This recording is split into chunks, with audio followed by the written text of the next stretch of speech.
in the paper, and I'm a big part of the New York Capital District film community and stuff like that. So you just hear it through different forms of media, and I just applied for it. I really wanted to work on it, so I just applied for it. So the job that you got, now tell me about, because it sounds like a pretty prestigious thing to be called a production assistant, right?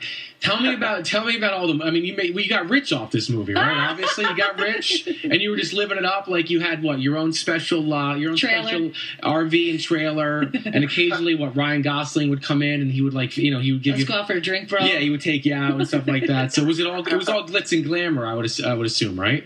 Oh yeah, I wish it was like that. It wasn't like that at all, but. Well, tell me what it was like. Production assistant's kind of like, it's very, very low end. I mean, there was tons and tons of different people that worked on the movie, production assistant as well.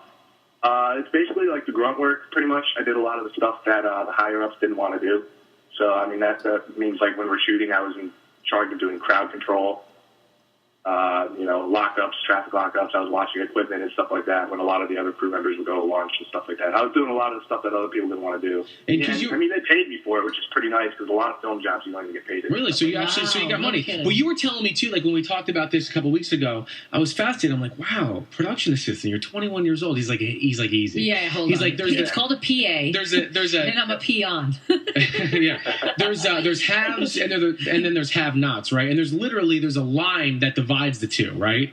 Yep, there's below the line and above the line. That's what we call it in the film industry, where if you work below the line, you're basically in charge of doing the grunt work, and you're doing all of the little things that make the production run that people don't really pay attention to. And above the line is more like director, cinematographer, people that are actually making the film. Yeah. We're talking to Brendan Gallagher, who worked on The Place Beyond the Pines as a production assistant. We've got some inside information about the screening. So before we get to that stuff, tell me about like what it was like, because even though you were below the line and you're on the other side of that, you weren't getting rich off it. The experience must have been cool. Seeing guys like Bradley Cooper and Ryan Gosling. What were they like when the cameras weren't rolling? Oh, it was great. It was a great experience for me, and I got to meet everybody. They were all great. Ryan Gosling, I can tell you, he's a great guy. He's basically the way you see him in movies is the same way he is in real life. I always relate him to like a modern day Jimmy Dean. I really think he's kind of like that rebel without a cause, like just kind of. Not the sausage guy, Brian. James Dean. Yeah. the movie actor. Yeah, James Dean, yeah. So, but he's kind of like, in his films, he's kind of mysterious, right? Was he like that? He's mysterious. I mean, like, I remember one day I walked on set, and, it's like 10 minutes before they're about to roll the camera, and he's sitting in the trailer, like, petting some random dog that I don't know where it came from. Like, just very, very, like, mysterious, But it was really cool. It was very Is that movie speak for something else he was doing? Petting some random dog. Right, that's what he thought. That's what he thought Bradley Cooper would be doing, But But see, the thing about Gosling though, it's like listen, don't mess with him. This is his downtime, right? It's like, what is he doing? For his role. Yeah, and I could see that though because I haven't seen him in a ton of movies, but I saw him in one movie, Drive, where he says maybe like 100 words in the whole film, right. But he's very expressive, so you know exactly what he's trying to convey. He's brilliant, isn't he, Brendan? Would you when you watch him act, he's amazing, isn't he? Oh, he's incredible. He's honestly hands down one of my favorite actors, and it was a privilege being able to meet him. But when you're working with him, you got to keep professional level. You can't really obsess like, oh my God, I'm working with Ryan Gosling. You have to be very professional about it, and keep doing what you're trying to do. But what does he possess? Like when you're watching somebody act, right, and they're doing the scene 50 or 60 times, and this director has a good relationship with Ryan Gosling because they've worked on some films together. Didn't he sort of allow Gosling to sort of recreate scenes and sort of use his own creative vision? Is that what you thought was the most impressive thing about watching him act? Yeah. Derek, the director, did that with Ryan. He did that with Ava. I mean, he starts out, a lot of times he would start out shooting it based on the script. And I mean, we'd sit there at 13, we had 13, 15-hour days where we'd be shooting. I mean, that's typical for a movie set. But with Derek, it was like, it would start out based on the script, and then he would just let them improvise. He'd be like, I'm going to do another take. I want you to just kind of express your feelings in the moment. You know what I mean? He really wanted to capture the raw element of the emotion that he's trying to convey to people. So. And Gosling was amazing at that? Oh, yeah, he was incredible. Yeah, yep. And there aren't a lot of directors who actually let the actors have that kind of freedom. Did you find that refreshing?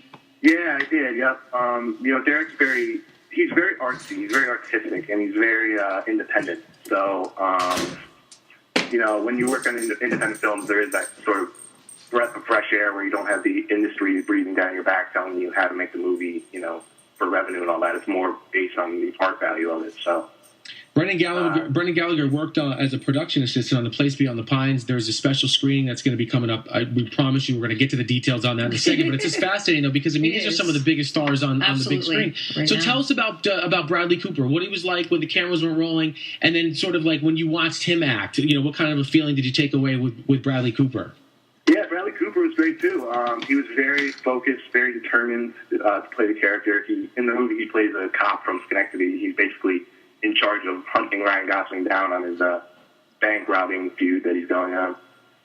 And yeah, he was great as well. He was a little bit more focused on the script value of it as opposed to improvisation, but he was great.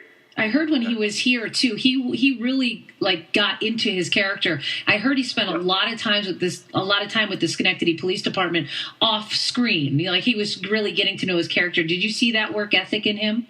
Yeah, yep, he did do that. He spent a lot of time. A lot of the people in the police department in Schenectady taught him, you know, how to do things and how they do things. It really helped him capture the perspective of what these people do to kind of get into his character a little better. He spent the time, yeah. That's what I heard. Did he party too, right? When the cameras weren't rolling, was he a party guy? Like kind of like you know, whereas Gosling was sitting there, you know, petting a dog. Cooper was petting strippers and stuff, wasn't he? Yeah. Like he partied though, right? Like he's a bachelor kind of a guy, right? Yeah, he is. Yeah, I mean, the first time I saw Bradley Cooper, I thought he was just one of the stunt doubles for one of the chase scenes that we had. You know, we had a lot of people in the Schenectady police outfit because we had a lot of like stunt doubles and stuff like that for different scenes. But it turned out it was him, and I smelled like a Cuban cigar, and I turned around, and there he is, just like walking on set with a Cuban cigar. That seems like like when you watch The Hangover, you think you couldn't have cast somebody better for that movie. You're right. Right. That's just, Brendan. Let me ask you this, and then we'll get to some of the details on the screening. To me, and I'm going to be honest with you, it's like the cast is incredible, and the reviews for it are amazing already.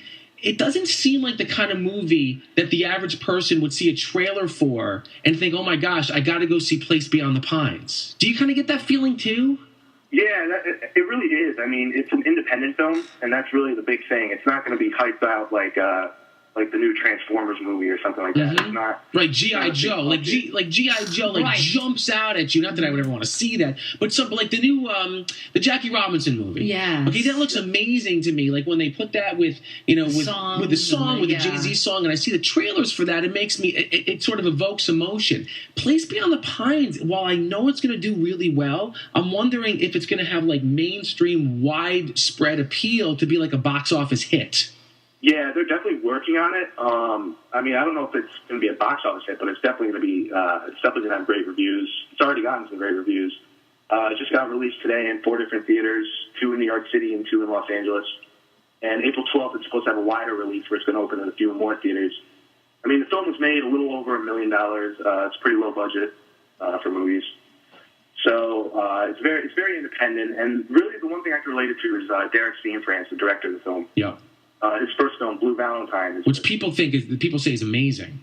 Yeah, it is. It's an incredible movie. I definitely recommend people watch that. It's with Ryan Gosling and Michelle Williams. I mean, that was very independent as well. I mean, it's on Netflix. You can see it there. It's on Movies on Demand. I mean, are we talking? So are his movies really dramatic though? Like, for people who have never seen a film by this director, what are they like? Are they very intense, suspenseful, and dramatic? They're very, very dramatic. Very down to earth. He really tells a story about the human level, you know, the different sides that a human can portray, and he's very focused on family. So his movies are about different aspects of family. I mean, The Place Beyond the Pines tells a story about family in its own right. Blue Valentine was about family. So he's big on character depth, like you really get to know the characters. Oh yeah, absolutely, yeah. One more thing, real quick. Do they think this is Sundance Film Festival worthy? Absolutely, yeah. It premiered originally in Canada in the Toronto International Film Festival, and it did pretty well there. I definitely think it's Sundance Film Festival. All right. What about, so what would be, I mean, the pinnacle would be the Oscars, Yes, right? and that's usually where they pick them up from. I gotcha. A lot of like the unknowns come from there. Like they might list 8 movies, and you're like, I don't know that one, and that's where it comes from usually. So if it starts off doing well, Brendan, at the Sundance, then usually that's like a foreshadowing of what potentially could be down the road for it. Yeah, exactly. Yeah, a lot of times Sundance Film Festival gives those independent films more publicity. So after you see that it's in there, a lot of people go to see it. See, what people don't realize about the movie is that because it stars, the 3 or 4 of the biggest stars in Hollywood, but realistically it's considered a small film, right? Mm-hmm. Yeah, and that's the thing. It's a very small film. If you look at Bradley Cooper and you look at Ryan Gosling to start, they've been in a lot of independent films. A lot of people don't know that. People think of Ryan Gosling, they think of The Notebook, they think of Drive and Crazy Stupid Love, but he's been in some very, very small films that are so small they're almost like documentary small. Yeah. Mm-hmm. We're talking. Bradley Cooper's been the same way. So Brendan Gallagher joins us. He's just a great kid, local guy. You're 21 years old. You got some hell of a career ahead of you, man. You're a smart kid. Thanks. Yeah, absolutely. And Brendan's done a lot of stuff. Like we're doing he's done some movies like with the boxing. Oh yeah. Stuff. He made a movie called Passion Struggles. Right. It's basically the Javi Martinez story. It's all Javi though. You gotta cast it right. You can only take so much of Javi. It's a little long, but no, it was a very, very good film. Okay, so here's the deal, Brendan. You've got the inside information on the movie's going to be out in wide release. We're talking about The Place Beyond the Pines on April 12th. But what are we going to be getting here in the Capital Region on April 11th? Well, we're going to be getting a People's premiere coming up, which is supposed to be on the 11th. It's limited seating in Schenectady. It's basically just local people that want to go see the film. Wow. There's more details to come on that. I'm not really sure, how much room they have. And that's going to be where? That's going to be what? A Movie Land 6? I heard it was going to be either Proctor's or Bowdy Cinema. Actually, it's the Bowtie Cinemas Movie Land 6 theater. So that's the Bowtie Cinemas, right? Okay. And I also heard that there will be the director, Derek, who you mentioned, and select cast and crew. Are you privy to that information of who from the cast and crew will be allowed to be at that premiere? Yeah, well, they're doing 2 different premieres. The People's premiere is probably just going to be like going to see it as a movie. I think it's just going to be a normal thing. I think the director and possibly some of the cast are going to come to the cast and crew premiere. Okay. It's kind of like invite only.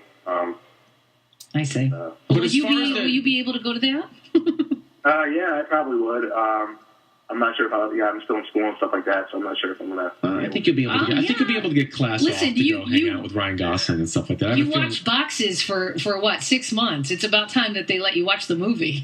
yeah, I've been waiting to see it. Yeah. So April 11th. Now you were saying that that's the quote unquote people's premiere. We got to figure out a way for people to be able to kind of get in there and see that. I don't know. Brendan mentioned that there could be some spots still left for people to be a part of that. But I think it's really cool that not only was this movie filmed in Schenectady, but it's about Schenectady, and they're giving back to the city of Schenectady with a couple of different premieres. Mm-hmm. Brendan, great experience for you, and you definitely got a bright future ahead of you. Thanks for a couple of minutes today, man. We appreciate it.